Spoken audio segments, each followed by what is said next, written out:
आपला गाव बैलंगलला बसवन्नाचं जत्रेला। आता एंट्री मारलो आम्ही जत्रेत। बघा केवढा भारी भारी खेळणी सामान वगैरे लहान मुलांचे। आम्ही आलो दुपारी तरी सुद्धा एवढं गर्दी आहे। खरं रात्री ह्याच्यापेक्षा पण लई गर्दी असते। हे बघा मंदिरात आलो आता मी। चला दर्शन करूया बसवन्नाचं।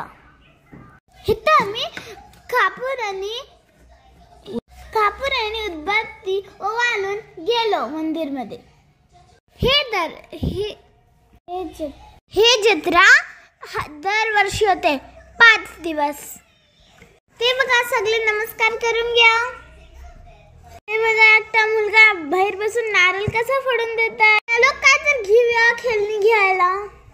बाय, आम्ही मिळूया तर नेक्स्ट व्लॉग मध्ये। Bye bye.